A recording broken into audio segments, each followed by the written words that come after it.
بین الاقوامی سیاسی ادارے، انسانی حقوق کے ادارے جہاں بیٹھے ہوئے ہیں، آج ہمارے جیسے ترقی پذیر ممالک یا پسماندہ ممالک وہ بین الاقوامی اداروں کے قراردادوں، ان کے پاس کیے ہوئے قوانین وہ ہمارے ہاں مؤثر ہیں، اور ہمارا اپنا آئین اور قانون غیر مؤثر اور معطل ہو جاتا ہے۔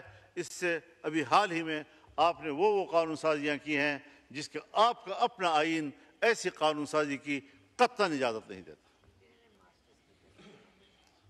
کبھی ہم نے اپنا احتساب کیا ہے؟ کبھی ایک لمحہ کے لیے سوچا ہے؟ اور جب آپ اس ملک کے اندر آئین کو پامال کرتے ہیں، جب آپ اس ملک کے اندر قرآن و سنت کو پامال کرتے ہیں، تو کبھی اس کو حقوق انسان کا لقب دے دیتے ہیں، تو کبھی ان کو حقوق نسوان کا لقب دے دیتے ہیں۔ میں حیران اس بات پر ہوں کہ اسی ایوان کے اندر ہم نے وہ قانون سازی بھی دیکھی، ہم نے اس کا دفاع کیا، لیکن وہ قانون پاس ہو گیا تھا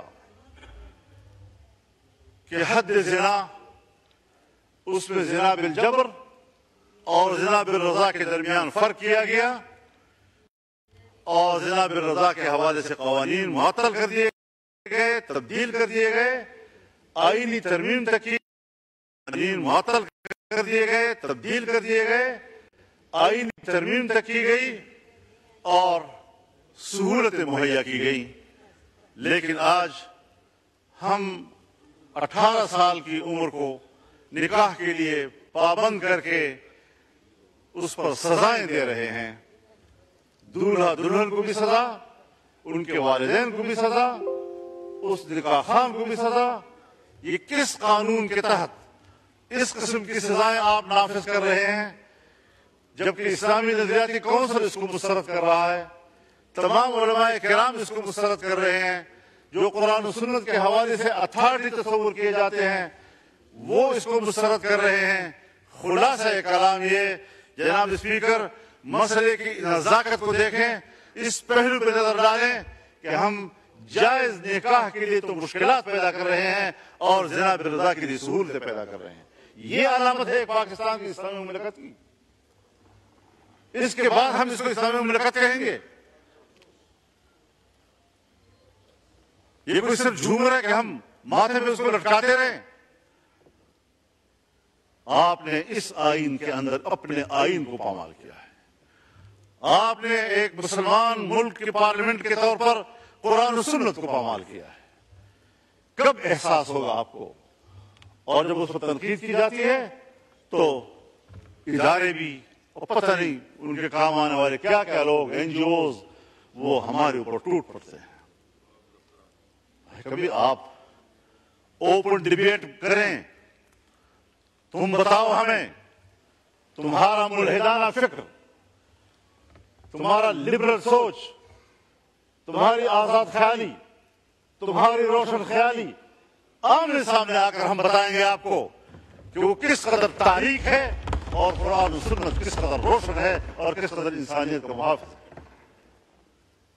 چھپے چھپے پھرتے رہتے ہیں، لابنگ کرتے ہیں گھر گھر میں، ایک ایک ممبر کے گھر جاتے ہیں، ہم نے یہ کیا، ہم نے وہ کیا، ہم نے یہ کیا، ہم یہ کرنا چاہتے ہیں، اور اس قسم کی لابنگ کے نتیجے میں ہماری قانون سازی ہوتی ہے۔ نہ ہمارا آئین اس کا تقاضا کرتا ہے، نہ ہمارا ملک اس کا تقاضا کرتا ہے، نہ ہمارا معاشرہ اس کا تقاضا کرتا ہے، اور اس ملک کے اندر وہ کچھ ہو رہا ہے کہ جو خود یورپ میں نہیں ہو رہا۔ جناب اسپیکر، ہمیں اس پہلو کو بھی مد نظر رکھنا چاہیے کہ آج پھر ایک دفعہ ہم بارود اور میزائل اور بمباریوں کے نشانے پہ ہیں۔ ہم نے بہت خون دے دیا ہے، ہماری قوم بہت قربانیاں دے چکی ہیں، ہمیں فوج کی قربانیوں کا احترام ہے، لیکن قوم نے جو قربانیاں دی ہیں، نہت تھی قوم نے، کہ ہم ان کا دفاع نہیں کر سکتے، ہمارے پاس صلاحیت و استعداد ہی نہیں ہے۔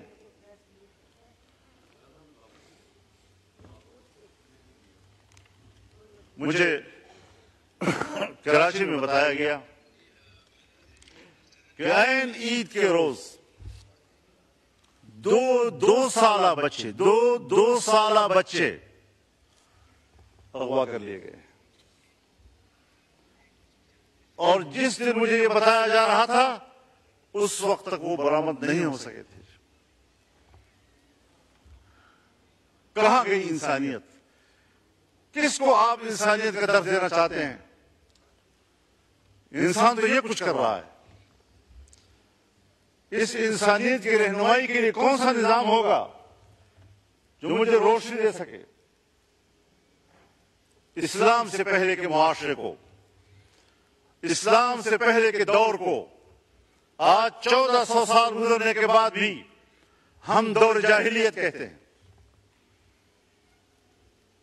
اگر اس وقت اللہ کے دیے ہوئے نظام سے مبرہ ہو کر اپنی حیوانی خواہشات کے تحت زندگی گزارنے کو زمانہ جاہلیت سے تعبیر کیا جا سکتا ہے، تو آج بھی اس طرح کی سوچ کو میں جاہلیت سے تعبیر کرتا ہوں۔ یہ قطر قوم کی رہنمائی کرنے کی صلاحیت نہیں رکھتے۔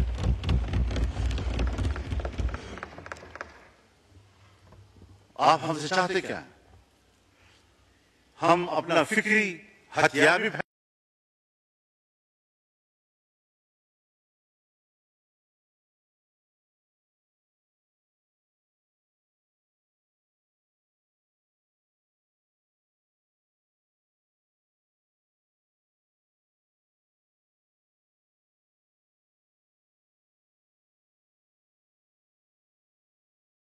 میں اس ایوان سے اعلان جنگ کرتا ہوں، اندر ختم ہونے والی جنگ ہو۔ کچھ اللہ کو سامنے رکھیں۔ یہ 99 نام کا ہم بار بار حوالہ دیتے ہیں، ہم اللہ کی 99 صفات کے نیچے بیٹھے ہوئے ہیں، اس لیے ہم نے لکھے ہیں سر کے اوپر کہ ان کی برکتیں نازل ہوں۔ لیکن جو کرتوت ہمارے ہیں، جو ہم کر رہے ہیں، جو انہی ناموں کے نظام کے ساتھ کر رہے ہیں، اس کے بعد ہم اس کی برکات کے منتظر ہوں گے یا اس کی پھٹکار کے منتظر ہوں گے؟ کچھ تو احساس ذمہ داری ہونا چاہیے کہ ہم کدھر جا رہے ہیں۔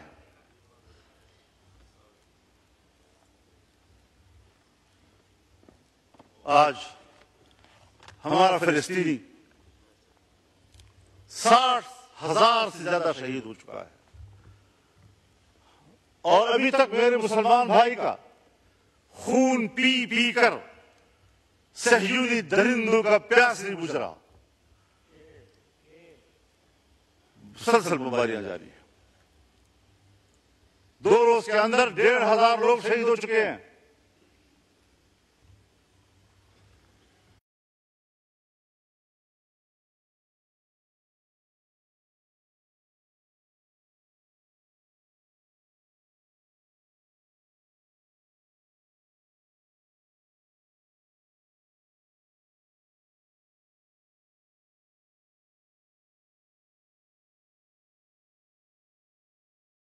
میرے پاس تو کوئی ایسی رپورٹ نہیں ہے، انہوں نے اگر کوئی وہاں پر پریس ٹاک کی ہو میرے علم میں نہیں ہے، لیکن میں ایک سیاسی کارکن کے طور پر یہ تجزیہ کر سکتا ہوں کہ اس نے ضرور کہا ہوگا کہ انڈیا پاکستان کے درمیان جنگ نہیں ہونی چاہیے۔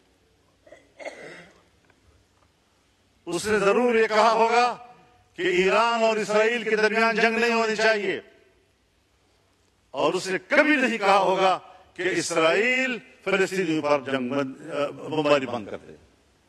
یہ 3 جملے میرے پاس ہیں کہ ادھر سے انڈیا پاکستان جنگ کی بات ہوئی ہوگی، اسرائیل اور ایران کی جنگ کی بات ہوئی ہوگی، اور کبھی بھی فلسطین کے حوالے سے ٹرمپ نے بات نہیں کی ہوگی۔ کیوں یہ امتیاز بڑھتا جا رہا ہے؟ جہاں پر صہیونی مرتا ہے، جہاں پر مودی مرتا ہے، اس سے تو ان کو تکلیف ہو رہی ہے، لیکن اگر ایک غریب مسلمان غیر مسلح مسلمان، چھوٹے چھوٹے بچے، خواتین، بوڑھے بزرگ، ان کا خون بہ رہا ہے، پورا شہر ملبے کا ڈھیر بن گیا ہے، اس کا کسی کو احساس نہیں ہے۔ مسلمان کی نظر سے نہ دیکھو، انسان کی نظر سے دیکھو۔ اس کا معنی یہ ہے کہ اگر کوئی شخص مسلمان نہیں ہے، اگر کسی شخص کی زندگی قرآن و سنت کی تعلیمات سے آراستہ نہیں ہے، تو پھر یہ انسانیت نہیں، اسی کو ہم حیوانیت کہتے ہیں۔ اس انسانیت پر فخر مت کرو، شرم کے مارے تمہارے سر جھک جانے چاہیے۔ اس کو انسانیت کہتے ہیں۔ پاکستان اسلامی دنیا کا بڑا ملک ہے، پاکستان اسلامی دنیا کا مؤثر ملک ہے، پاکستان اسلامی دنیا کا طاقتور دفاعی قوت ہے، پاکستان اسلامی دنیا کا ایٹمی طاقت ہے، پاکستان کے اندر وہ تمام صلاحیتیں موجود ہیں کہ وہ امت مسلمہ کی قیادت کرے۔ اور ہم ہیں کہ ملک کے داخلی صورتحال میں بھی ہم دفاعی پوزیشن میں ہیں، اور خطے کی صورتحال میں بھی ہم دفاعی پوزیشن میں ہیں۔ قیادت خاک کریں گے ہم۔ یہی پیغام اس پارلیمنٹ سے امت مسلمہ کو جانا چاہیے، OIC کو جانا چاہیے۔ بین الاقوامی اداروں کی کوئی حیثیت اب نہیں رہی۔ OIC ایک دکھاوا ہے، OIC۔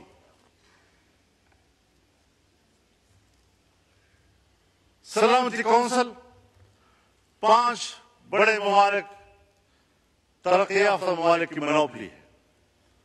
پورا اقوام متحدہ اور جنرل اسمبلی امریکہ کی لونڈی ہے۔ جب وہ چاہیں ہماری سیاست پر بھی قبضہ کر لیں، ہم سے قانون سازی کا حق بھی چھین لیں، ہم ان کے دباؤ پر قانون سازیاں کرتے رہیں، معیشت ان کی خواہشات کے تابع کریں۔ اور یہ جو بجٹ پیش کیا گیا ہے، اگر وزیر خزانہ صاحب موجود ہوتے تو میں ان کی موجودگی میں یہ کہتا کہ وزیر خزانہ صاحب، یہ بجٹ آپ نے تیار نہیں کیا، یہ IMF نے تیار کیا ہے اور آپ نے پڑھ کر سنایا ہے۔ آپ کے اندر اس وقت بجٹ بنانے کی صلاحیت بھی ختم ہو چکی ہے۔ کب ایک طاقتور ملک کی حیثیت اختیار کریں گے ہم؟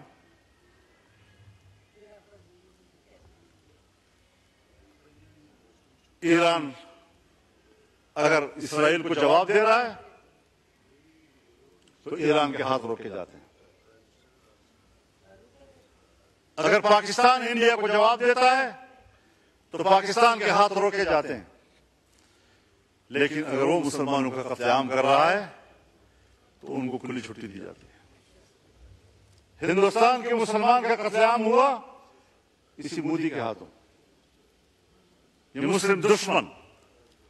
اور میں ایک بات اور کہنا چاہتا ہوں دوستوں سے معذرت کے ساتھ، کہ اس کو پاک انڈیا جنگ نہ کہا جائے، یہ پاک مودی جنگ تھی، کیونکہ پاکستان متحد تھا اور ہندوستان کی حکومت کو ہندوستان میں کوئی تائید حاصل نہیں تھی۔ وہ اکیلے ہندوتوا کارڈ کھیل رہا تھا، اور ایک سرکار پاکستان پہ حملہ کر رہی تھی، اس کی اپوزیشن نے بھی ساتھ نہیں دیا، وہاں کی اقلیت نے بھی ساتھ نہیں دیا، وہاں کے سکھ نے بھی ساتھ نہیں دیا، وہاں کے مسلمان نے بھی ساتھ نہیں دیا۔ تو یہ صرف مودی کی جنگ تھی۔ تو جو اکیلے جنگ لڑے گا اور قوم ساتھ نہیں ہوگی تو یہ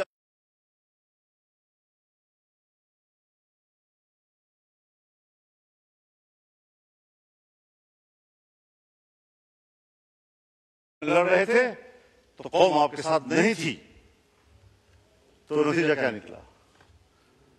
آج آپ لڑے اور قوم آپ کے ساتھ تھی تو نتائج کیا سامنے آئے؟ لیکن ہمیں خطے کی سیاست میں اس کے اچھے نتائج حاصل کرنے کی اسٹریٹجی بنانی ہوگی، سوچ سمجھ کر بنانی ہوگی۔ ہمیں خطے میں ایران کو اعتماد میں لینا ہوگا۔ ہم ایران کے ساتھ کھڑے ہیں اور پاکستان کو کھل کر کھڑا ہو جانا چاہیے۔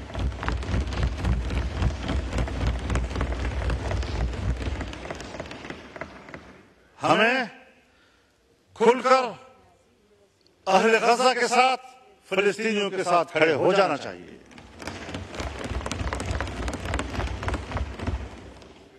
یہود ہنود یہ ایک ہے، وہ ایک دوسرے کے اتحادی ہیں. اگر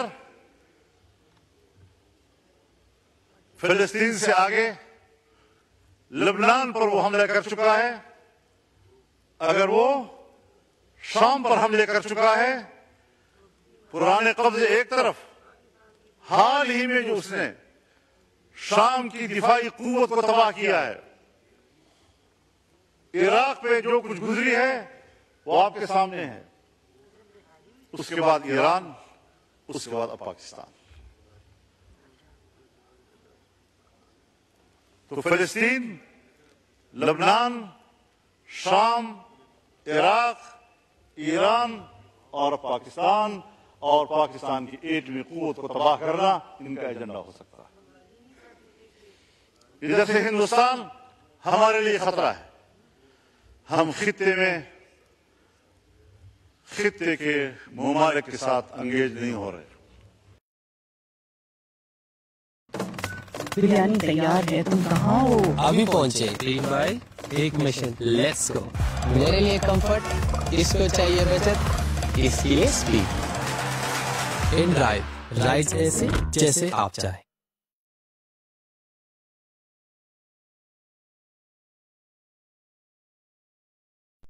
Looking for a solution for scanty hair and bald patches?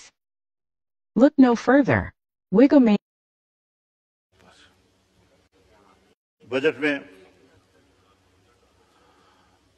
ممبران اپنے حلقوں کی بات بھی کرتے ہیں، اپنے علاقوں کی بات بھی کرتے ہیں. جناب وزیر اعظم نے ہمارے علاقوں میں جن منصوبوں کا خود افتتاح کیا تھا، آج اسی وزیر اعظم نے اپنے افتتاح کیے ہوئے منصوبوں کے فنڈز روک دیے ہیں. اب بتاؤ کس سے امید رکھیں؟ تو اللہ کے حاکمیت کے نیچے اس کی نیابت تو ہم کر رہے ہیں، ہمارے حکمران کر رہے ہیں. اسے کہتے ہیں اللہ کی نیابت، کہ ہم قانون پاس کریں،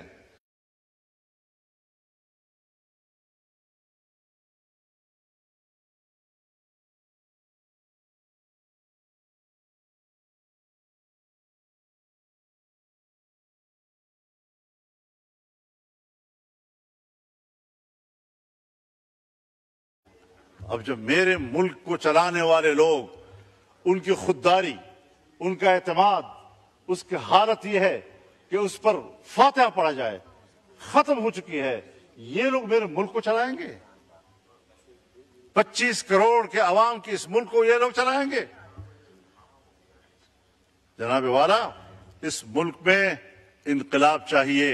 روایتی سیاست کا دور اب ختم ہو چکا ہے. عوام کو بیدار کرو، اس میں شعور پیدا کرو، تاکہ وہ اپنے مسائل کے لیے خود آواز بلند کر سکے. تو یہ چند گزارشات تھی. میں نے کچھ اگر وقت زیادہ لے لیا ہے تو اس کی سزا کسی دوسرے میرے کلیگ کو نہ دینا. نہیں اللہ کرے کہ ہم اپنی روش پہ نظر ثانی کریں، ملک کے اندر جمہوری اقدار کو بحال کریں، سیاستدانوں کے ساتھ انتقامی رویہ نہ رکھیں، اور ایک انصاف پر مبنی نظام ہونا چاہیے. معیشت قوت کے استعمال سے بہتر نہیں ہوگی، معیشت قوم کو انصاف مہیا کرنے سے ہو سکتی ہے، اس کے بغیر نہیں. وآخر دعوانا ان الحمدللہ رب العالمین. شکریہ جی. پلین بلوچ صاحب. پلین بلوچ not present. صبا صادق صاحبہ.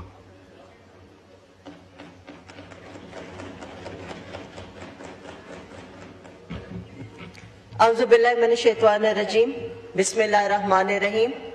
بہت شکریہ اسپیکر صاحب، آپ نے مجھے ٹائم دیا بجٹ اجلاس میں بات کرنے کے لیے. جیسے باقی تمام ممبرز، بات اپنی شروع کرتے ہیں تو ایران ہمارا ایک اسلامی